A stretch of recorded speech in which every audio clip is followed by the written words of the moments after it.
پاکستان کا کردار بھی اس حوالے سے سامنے آیا ہے۔ پاکستان کے وزیر اعظم وہ شاید پہلے لیڈر تھے جنہوں نے جو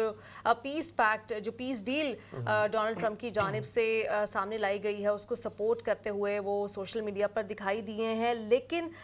جہاں پر ہم نے اس مسئلے کے حوالے سے، اس ڈیل کے حوالے سے، اس کے نکات کے حوالے سے جو 20 پوائنٹس ہیں اس پہ بات کرنی ہے احمد، ہم نے یہ بھی دیکھا کہ آج ہی کے دن اسرائیل کی جانب سے مزید 40 فلسطینیوں کی جان لے لی گئی ہے، اور وہ سلسلہ، وہ ظلم، وہ جینوسائیڈ جو غزہ میں جاری ہے، اس میں ایک لمحے کا، ایک پل کا سکون جو ہے، ایک پل کا پاز نہیں آیا۔ یقیناً نیلم، یہ جو تمام معاملہ اب سامنے آیا ہے اور اس میں ہم یہ واضح ہو رہا ہے کہ تمام ہی جو پارٹیز ہیں وہ اپنی پہلے جو ان کی سابقہ پوزیشنز تھیں اس سے کچھ نہ کچھ پیچھے ہٹی ہیں، اور بالکل جو کل پریس کانفرنس ہوئی نتن یاہو اور صدر ٹرمپ کی، اس سے پہلے امریکہ کی جانب سے یہ بھی کہا گیا تھا آفیشلز کی جانب سے کہ ہو سکتا ہے اس معاہدے میں سے کچھ چیزیں جو ہیں وہ فلسطینیوں کو بری لگیں اور کچھ ہیں جو اسرائیل کو بھی بری لگ سکتی ہیں۔ تو بہرحال جو صدر ٹرمپ کا ایک پہلے پلان سامنے آیا تھا جس میں تمام غزہ کے شہریوں کو وہاں سے بے دخل کر کے کوئی غالباً جنت بسانے کا ان کا پلان تھا، یہ اب جو سامنے آیا ہے اس پہ اختلافات ہو سکتے ہیں، اس کے اوپر اب کچھ جو چیزیں ہیں اس کے اوپر ہم بات کر سکتے ہیں، لیکن بہرحال پہلی پوزیشن سے یہ مختلف ہے۔ اور ڈاکٹر اسامہ ہمارے ساتھ اس وقت موجود ہیں۔ ڈاکٹر صاحب، تھینک یو ویری مچ، آپ ہمیں جوائن کر رہے ہیں، بہت شکریہ۔ آپ اس معاہدے کو کیسے دیکھتے ہیں؟ اگرچہ 20 نکات بہت طویل ہیں، لیکن اگر مختصراً آپ سے پوچھنا چاہیں تو کس طرح سے آپ اس معاہدے کو دیکھتے ہیں؟ بہت شکریہ احمد اور نیلم آپ کا۔ اگر 2 سال کی جنگ بندی، 2 سال کی جنگ کو دیکھیں اور اس جنگ بندی کے معاہدے کو دیکھیں تو میں سمجھتا ہوں کہ یہ معاہدہ جو ہے حماس کی فتح ہے۔ حماس کی فتح ان معنوں میں ہے کہ جنگ جن بنیادوں پر شروع کی گئی تھی 7 اکتوبر کو، حماس کی جانب سے یہ دعویٰ کیا گیا تھا کہ اس کے 2 مطالبے ہیں، ایک تو غزہ کے محاصرے کا خاتمہ اور دوسرا جو ہے وہ اپنے قیدیوں کی رہائی۔ اور 8 اکتوبر کو جب اسرائیلی وزیر اعظم بنیامین نتن یاہو نے جنگ کا اعلان کیا حماس کے خلاف، تو انہوں نے 3 باتیں رکھی کہ غزہ کے اوپر مکمل اسرائیلی کنٹرول، حماس کا خاتمہ اور اپنے قیدیوں کی بزور قوت رہائی۔ اب ہم اس بیلنس شیٹ کو اگر دیکھیں تو حماس جو ہے وہ دونوں باتوں کو منوانے میں کامیاب رہی ہے۔ پہلے اس نے 2 ڈیلوں کے ذریعے اپنے قیدی چھڑوائے، اور اب یہ جو گرینڈ معاہدہ ہوا ہے امن کا، اس کے اندر بھی قیدیوں کی رہائی کی شق موجود ہے۔ اگر ہم بنیامین نتن یاہو کے دعوے کو دیکھیں تو اس کو دیکھ لیجئے آپ کہ غزہ کو وہ ضم نہیں کر سکے اسرائیل میں، جو ان کا دعویٰ تھا۔ دوسری جانب وہ یہ کہتے تھے کہ حماس کا خاتمہ، تو اسی حماس سے وہ مذاکرات کرنے پہ 2 دفعہ مجبور ہوئے اور 3 دفعہ یہ ڈیل ہوئی۔ اور چوتھی چیز جو انہوں نے بتائی تھی، جو سب سے اہم تھی، کہ بزور قوت اپنے قیدیوں کی رہائی۔ تو اس 2 سال کے عرصے کے اندر وہ کوئی ایک قیدی بھی زندہ یا مردہ بزور قوت رہا نہیں کر پائے۔ تو اس کا مطلب یہ ہے کہ اگر آپ اس کو دیکھیں تو حماس جو ہے وہ بیلنس شیٹ کے اندر اس وقت فاتح کے طور پہ ابھری ہے، لیکن وہ کہ ان کی قربانیاں بہت ہیں، ان کی طرف نقصان بہت ہوا ہے۔ تو اس کا موازنہ نقصان سے بھی کریں تو آپ اس صورتحال میں بھی حماس جو ہے اس جنگ کی فاتح کے طور پہ سامنے آئی ہے۔ میں سمجھتا ہوں کہ یہ معاہدہ جو ہے حماس کی ایک فتح کے طور پہ دیکھا جانا چاہیے۔ ڈاکٹر اسامہ، یہ بھی بتائیں کہ اس میں یہ کہا گیا ہے کہ ان سے ہتھیار جو ہیں وہ لے لیے جائیں گے اور پیلسٹینین اتھارٹی کا رول ہوگا، پھر اس کا بھی نہیں ہوگا، پھر بین الاقوامی جو کمیٹی ہے وہ اس کی نگرانی کرے گی، پھر فورس بھی وہاں پر جا سکتی ہے۔ انڈونیشیا کے حوالے سے پاکستان کے وزیر خارجہ کہتے ہیں کہ وہ 20,000 فوجی وہاں پر بھیجنے کو تیار ہیں۔ یہ جو 20 پوائنٹس ہیں، ٹھیک ہے، دیکھنے میں بڑے طویل اور جامع لگ رہے ہیں کہ سسٹمیٹیکلی پہلے ایڈ ہے، پھر آگے آہستہ آہستہ پھر فیوچر کی بات کی گئی ہے، یہ امپلیمنٹ ہو بھی سکتے ہیں اتنے فیزز میں؟ اتنا اسرائیل جو کہ ایک سیکنڈ کے لیے بھی پاز نہیں لیتا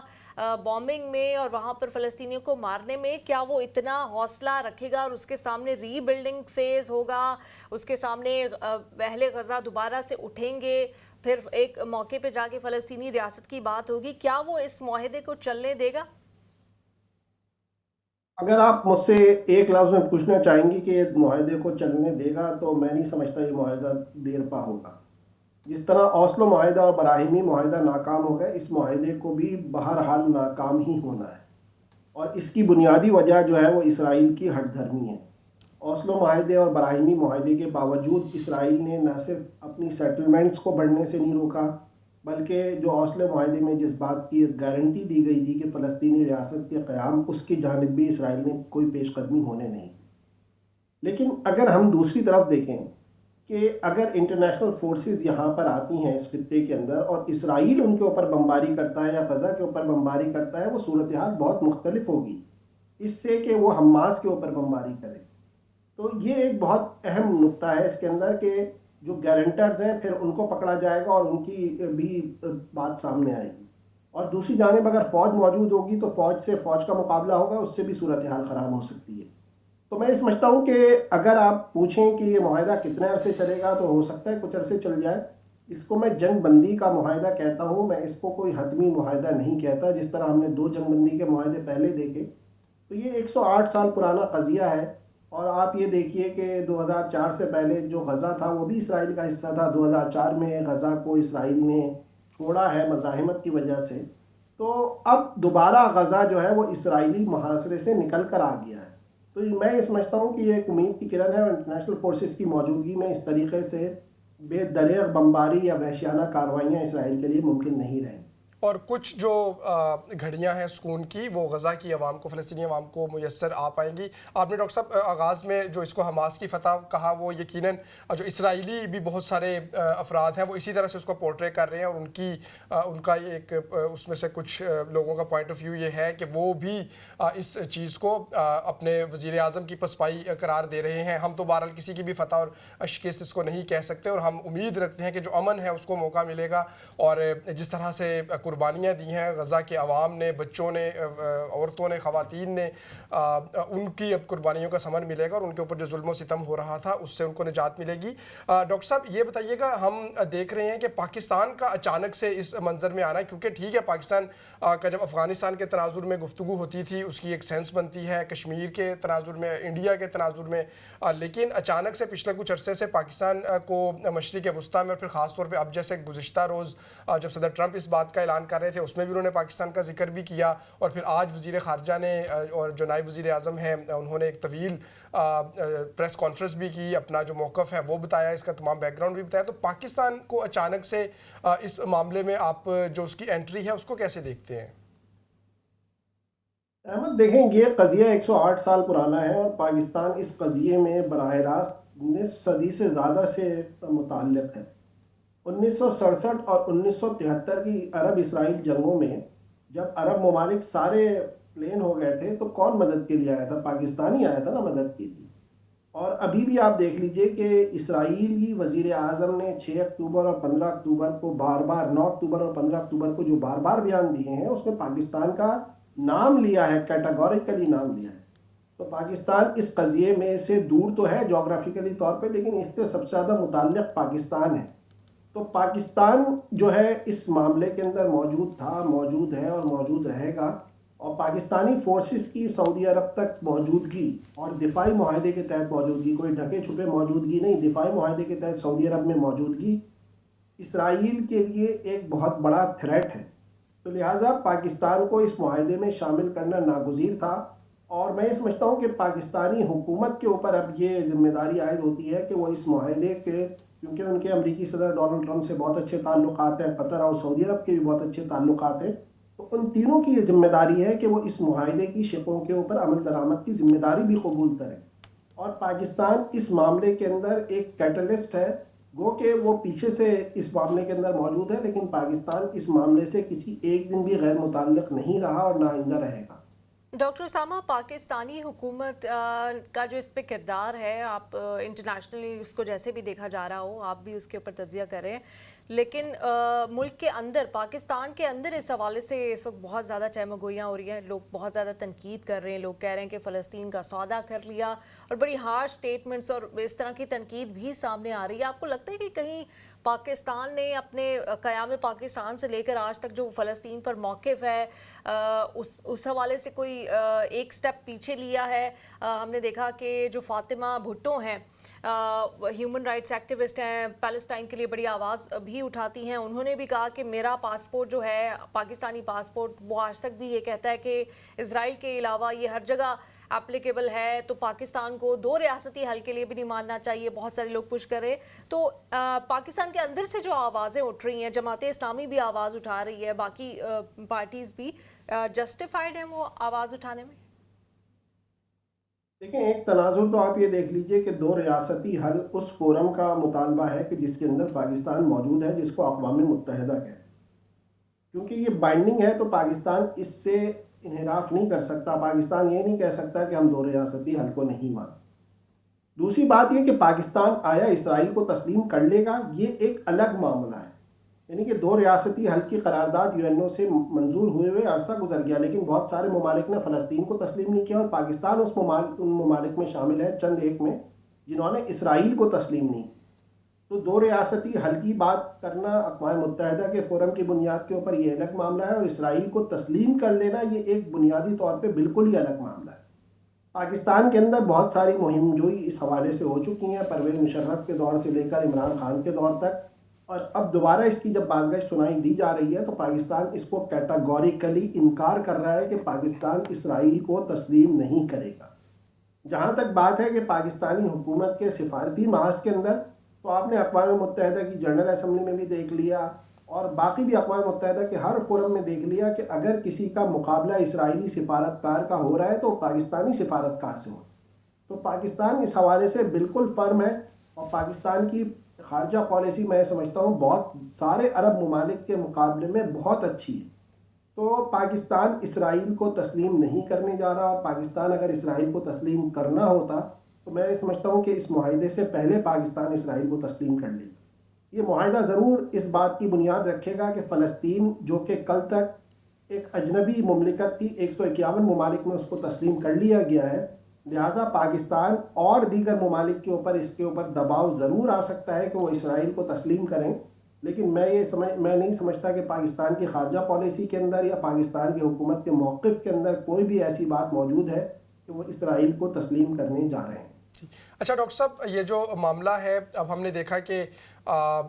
جو قطر نے اور ایجپٹ نے بتایا کہ جو تجاویز ہیں وہ بھیج دی گئی ہیں حماس کو, اور حماس کی جانب سے بھی ابھی تک اگرچہ کچھ کہا تو نہیں گیا حتمی, لیکن یہی کہا گیا کہ ہم نیک نیتی کے ساتھ اس کا جائزہ لیں گے. اور قطر نے بھی دوبارہ سے ایک دفعہ اپنی جو ثالثی ہے اس کا کردار نبھانے کی بات کی ہے, اور اس کے ساتھ آج قطر کی جانب سے ان کے جو وزیر خارجہ ہیں ان کی جانب سے یہ کہا گیا کہ جو دوحہ میں اب مذاکرات ہوں گے اس میں ترکی بھی شریک ہوگا, اور ترکی بھی آن بورڈ ہے ان مذاکرات میں. تو یہ اس ترکی کی شمولیت کو کیسے دیکھتے ہیں, اور آپ کے خیال میں اب حماس جو ہے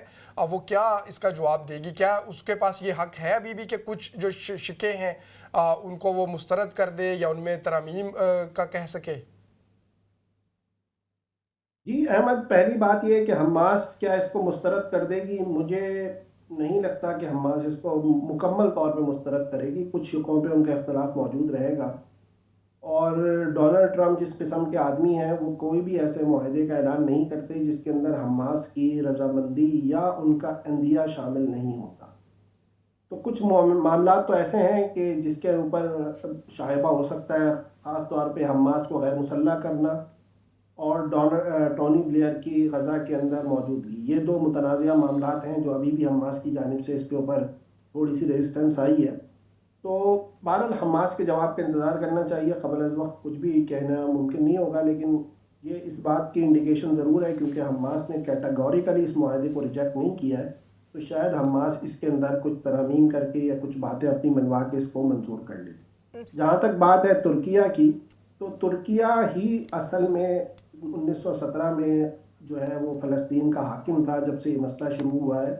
اور ترکیہ اس خطے کے اندر یعنی کہ مشرق وسطیٰ کے اندر جو قرب و جوار کے اندر سب سے بڑی ملٹری فورس اس وقت ترکیہ کی اور مصر کی ہے. مصر کے اوپر تو خیر کوئی بھی اعتبار نہیں کر سکتا, لیکن ترکیہ کے اوپر بہرحال ریلائنس کیا جاتا ہے.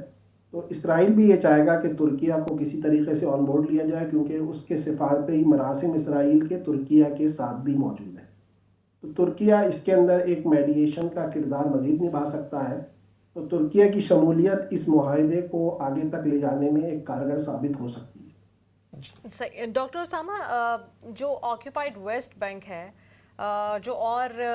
قابض علاقے ہیں ان کے حوالے سے کچھ زیادہ اس میں بات نہیں کی گئی، اور اس میں پہلے سے ہی انیکسیشن کا عمل جاری ہے جس کے اوپر برطانیہ اور امریکہ بھی تشویش کا اظہار کر چکا ہے۔ کیا اس حوالے سے بھی کچھ مزید اس میں پوائنٹس ایڈ ہونے چاہیے کہ وہاں پر بھی اسرائیل اپنی پوزیشنز پر واپس جائے اور وہاں پر بھی یہ جو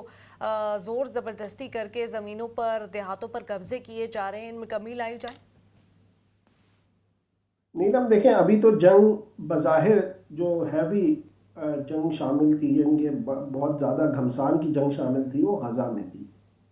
ویسٹ بینک کے اندر اس کے مقابلے میں پرتشدد کارروائیاں کم تھیں۔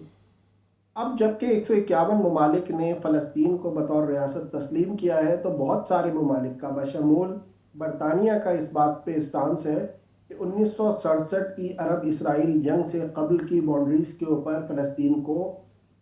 بسایا جائے، فلسطین کی مملکت کو شامل کیا جائے۔ اب جب اس معاہدے کے اوپر عمل درآمد ہوتا ہے اور فلسطین کو بطور ریاست مانا جاتا ہے، تو پھر اس کے بعد دوسرا پوائنٹ وہی ہوگا کہ جنوبی کنارے کے اندر جو سیٹلمنٹس ہیں اس کے اوپر بات کرنے کی ضرورت ہے، اور اقوام عالم کو ان کے معاہدے اور ان کی جو کارروائیاں ہیں جو انہوں نے فلسطین کے حوالے سے کی ہیں ان کو یاد دلانے کی ضرورت ہے کہ ہر معاہدے کے اندر پری 1967 بارڈرز کی بات کی گئی ہے، تو اس کی بحالی کی جدوجہد اس معاملے کا دوسرا مرحلہ ہے۔ تو پہلا مرحلہ تو ابھی غزہ کی جنگ بندی ہے، اور دوسرا مرحلہ پھر ویسٹ بینک یا جنوبی کنارے کا معاملہ ہے، کیونکہ یہ دونوں دو مختلف کنٹرولز کے اندر موجود ہیں، تو لہٰذا اس کے اوپر بھی ایک یونیفائڈ کمانڈ کی ضرورت ہے تاکہ اس معاملے کو بہتر طور پہ ڈیل کیا جا سکے۔ جی اچھا ڈاکٹر صاحب، بالکل آخر میں یہ بتا دیجیے گا، یہ جو ابھی آپ نے ذکر بھی کیا ٹونی بلیئر صاحب کا بھی نام اس میں آ رہا ہے، کل تو صدر ٹرمپ نے جو بات کی اس سے یہ تاثر بھی آیا کہ وہ، بلکہ تاثر کیا آیا اس میں انہوں نے کہا بھی کہ وہ اس تمام پروسیس کی نگرانی کریں گے اور پھر جو انٹرنیشنل ایک اتھارٹی ہوگی وہ معاملات کو چلائے گی۔ تو یہ جو ایک گھمبیر سی چیز بنائی جا رہی ہے، آپ کے خیال میں کیا یونائٹڈ نیشن کی اپروول کے ساتھ یہ چیزیں ہوں گی، یا از خود جو فری کین ہے وہ ایک اتھارٹی بنا کے، یا فری کین بھی کیا جو ایک فریق ہے، یا امریکہ اور اسرائیل مل کے ایک اتھارٹی جو ہے وہ مسلط کرنے کی کوشش کریں گے فلسطین کے اوپر؟ دیکھیں، یہ نیا ڈیل پیکج نہیں ہے۔ 1917 کے بالفور ڈکلریشن کے بعد 1922 کے اندر اس وقت کی اقوام متحدہ، جس کو لیگ آف نیشن کہا جاتا تھا، اس نے فلسطین کو جو ہے برطانوی ایڈمنسٹریٹو کنٹرول میں دیا تھا۔ تو 1922 کے بعد 2025 کے اندر پھر صورتحال وہی ہے کہ 103 سال کے بعد پھر دوبارہ ایک ایڈمنسٹریٹو کنٹرول کی بات کی جا رہی ہے، اور طرفہ تماشا یہ ہے اس دفعہ پھر برطانوی وزیر اعظم، سابق وزیر اعظم ٹونی بلیئر کا نام زیر گردش ہے۔ تو بہرحال یہ پہلے بھی ہو چکا ہے، کوئی ایک نئی بات نہیں ہے، لیکن اس صورتحال کے اندر جبکہ اسلامک فورسز وہاں پہ شامل ہوں گی، جبکہ 7 اور یا 5 اسلامی ممالک کی گارنٹی اس کے پیچھے شامل ہوگی، تو میں سمجھتا ہوں کہ یہ 1922 کے لیگ آف نیشن کے معاہدے کی طرح تو ہے، لیکن اس سے بہرحال ایک اچھی پوزیشن کے اندر ہے۔ اگر اسلامی ممالک کے اندر اتنی قوت ہوتی کہ وہ بطور طاقت اسرائیل کو روک سکتے، تو شاید اس ایڈمنسٹریٹو کنٹرول کی بھی ضرورت نہیں پیش ہے۔ بالکل آپ صحیح کہہ رہے ہیں کہ یونائٹڈ نیشنز کا تو جو کردار ہے وہ دن بدن کم سے کم ہوتا جا رہا ہے، اس کی جو کمزوریاں ہیں وہ بھی نظر آئیں، اور ڈونلڈ ٹرمپ کو تو بالکل بھی اعتبار ہے ہی نہیں ہے یونائٹڈ نیشنز میں۔ تو اگر